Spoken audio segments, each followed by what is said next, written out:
From the 930 Club, it's the Rhomboids. And from the Copa, rock guitarist Mike Himmel. Hi, I'm Diana, and welcome to the show. Tonight we present a band that we came across one night when we were taping down at the 930 Club. They've got an energetic sound and style that's sure to entertain you, and they're called the Rhomboids.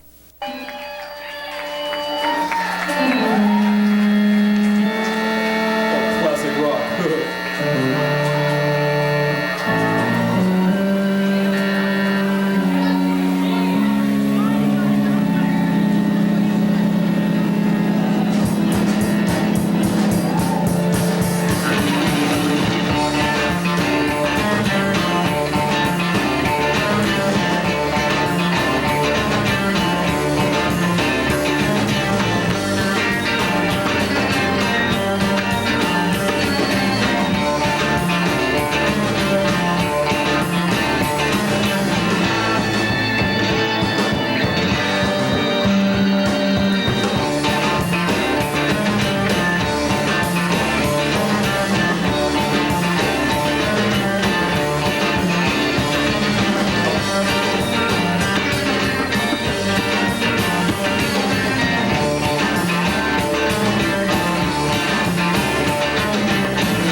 Presenting Mike Miller on lead vocals, harmonica, and guitar.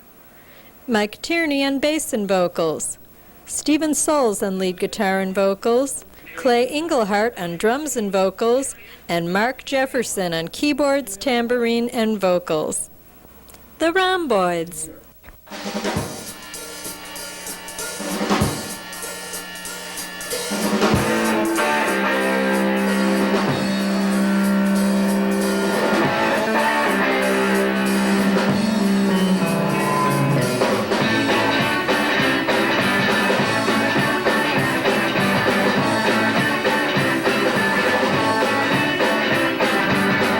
I've been watching you from the corner of my eye.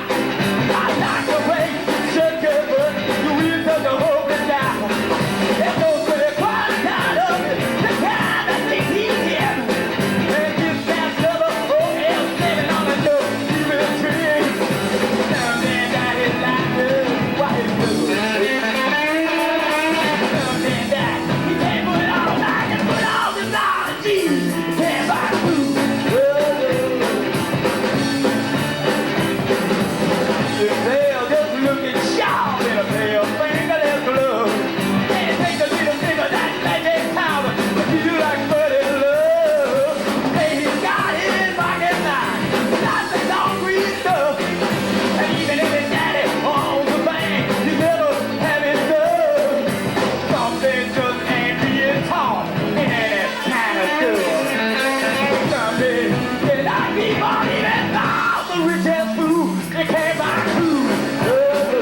Mike, how long has the band been together? I've been with them for about 2 years, and they were together previously about a year under various names and various incarnations with different people coming and going. But the lineup as it stands now is about 2 years. And how did the group get started? I really don't know too much about it. Since I'm the new kid on the block, I was the last person to join. But the various different names of the groups was for one show they were Ben Franklin's Overcoat and the Purple Onion, and Steve used to be in the Velvet Monkeys, and I was in a band called Rumor Control, so everybody was in various things. They were also in an incarnation called the Delta 88s for a while, but I really don't know too much about that. They don't like to talk about it. Yeah. How did the Rhomboids get their name? What does it mean? It doesn't really, well, it's a geometric figure, but it doesn't really mean anything. I think what they literally did was they just came up with a bunch of names and put them in a hat and pulled them out, and they said, okay, this is it. I think it's just more for the sound of it. You know, it sounds like, rhomboid, psychoid, schizoid, mongoloid, trap, whatever. But how would you describe your music? That's really tough because everybody's from completely different influences. Clay and Mike have like a strong R&B background, and Steve played with the Velvet Monkeys, so he's got, he's really like Mothers of Invention. He's got a lot of that stuff. And Steve and I are old Yes freaks, but we don't like to talk about that. But so it's sort of comes together, and something that nobody really expects. Thank God. Who's influenced you most personally as a performer? I guess it was a lot of the bass players from like the late '60s, early '70s, like John Entwistle and Chris Squire and Geddy Lee and people like that. They sort of because back in like the late '60s, early '70s, they were doing kind of weird stuff. The bass like running it through like fuzz tone, like fuzz boxes, and doing like really weird playing styles that I thought was really neat. And I don't think enough people really do that now. But where do you play most often? We've played at the East Side a lot, in the Roxy. They've been really good to us, and we've played there, and we've places like the Twist and Shout, which is we've really had a good time there. It's like playing at a high school cafeteria. They just have like a PA at one end and a cooler at the other, and that's always been a lot of fun. And DC Space we've played at. In fact, this is their first time at 9:30. We're really happy to be here because it is Mark's last show, so it's sort of like a good send-off for him.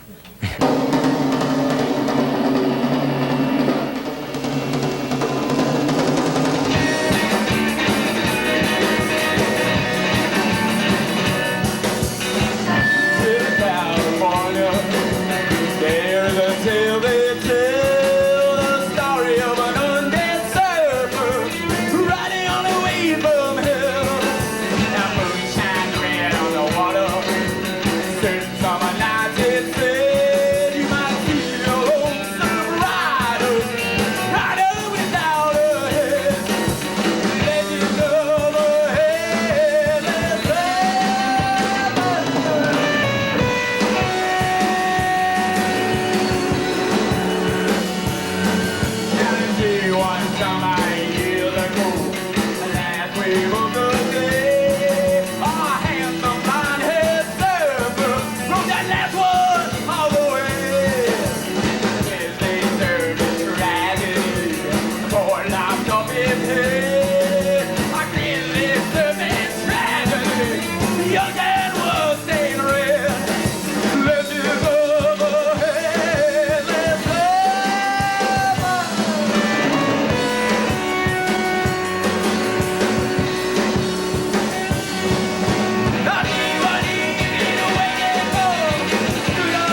hand and the whole dad on an unholy quest. If he could get his head back, he'd take his eternal rest. Let it overhead, let's go.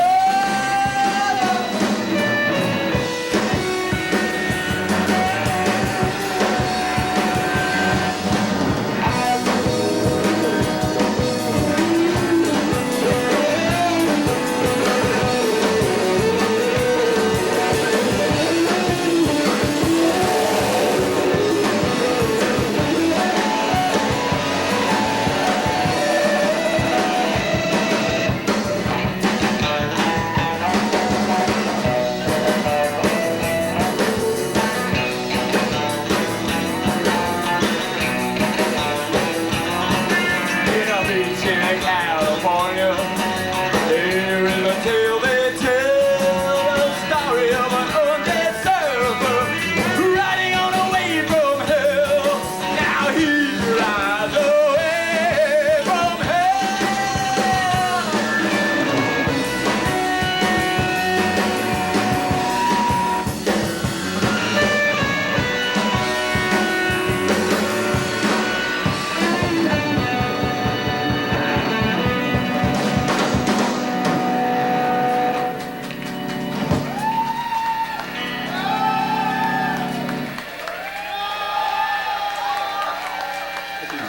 Well, Mike Miller is the primary writer, and I help and collaborate with some of the lyrics, and we sort of just kind of all collaborate on the arrangements and stuff.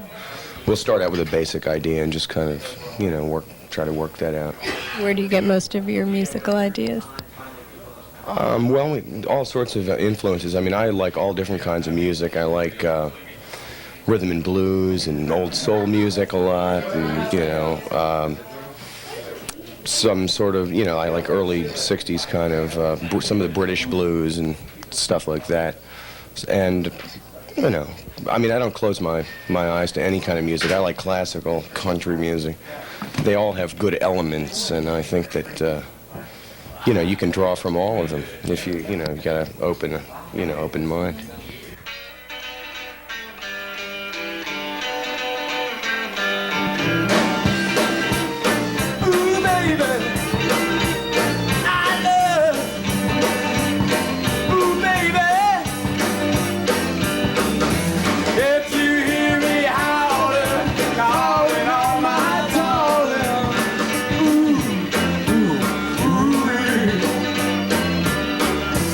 Hot like red and pepper.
Rockin' DC is proud to present one of the DC area's top rock guitarists.